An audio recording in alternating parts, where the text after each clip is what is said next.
ABN channel నుంచి మన వెంకటకృష్ణని రాధాకృష్ణ తరిమి తన్నేస్తున్నాడంట.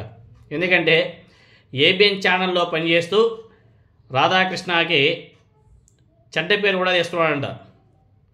సొంత ప్రయోగాలు కూడా చేస్తున్నాడంట. తనకిష్టం వచ్చినట్టు మాట్లాడుతున్నాడంట. తనకిష్టం వచ్చినట్టు వార్తలు చదువుతున్నాడంట. తనకిష్టం వచ్చినట్టు డిబేట్లు కూడా నిర్వహిస్తున్నాడంట. ఈ వెంకటకృష్ణ చేసే ప్రతి పనిలోనూ రాధాకృష్ణ ప్రమేయం లేకుండానే ఇతను తన కార్యక్రమాలు ఏబిఎన్ ఛానల్లో నడిపిస్తున్నాడన్న కోపంతోనే రాధాకృష్ణ ఈ వెంకటకృష్ణని తరిమి తన్నేస్తున్నాడంట.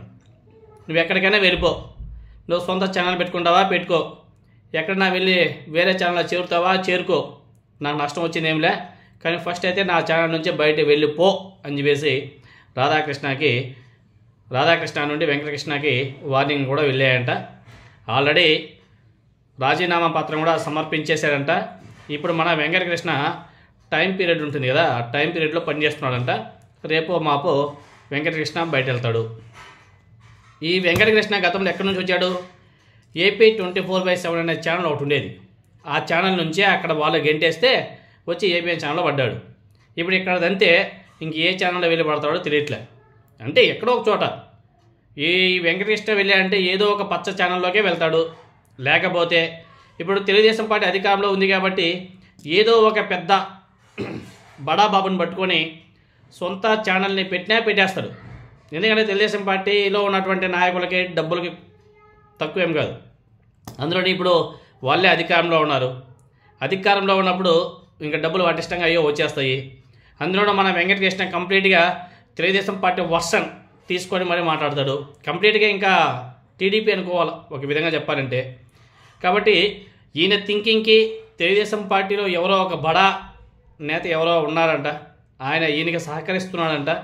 సో వీరిద్దరూ కలిసి ఏదో ఒక పచ్చ ఛానల్ని ఓపెన్ చేయబోతున్నారు అని చెప్పేసి కూడా తెలుస్తుంది. మరి చూడాలి, మరి మన వెంకటకృష్ణ సొంతంగా ఛానల్ పెడతాడా, వేరే వాళ్ళ ఛానల్లో చేరుతాడా అనేది మరి కొద్ది రోజులు వేచి చూడాలి. ఎందుకంటే వెంకటకృష్ణకి తన కుల సంబంధాల కారణంగా దూకుడు వైఖరికి, తెలుగుదేశం పార్టీకి స్పష్టమైన అనుకూల వైఖరికి పేరుగాంచినటువంటి మన వెంకటకృష్ణ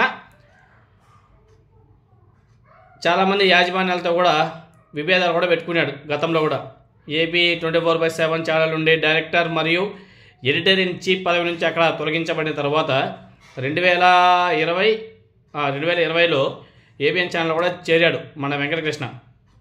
కానీ ఒక సంవత్సరం లోపే అతను అవినీతి కార్యకలాపాలకు కూడా పాల్పడుతున్నాడంట.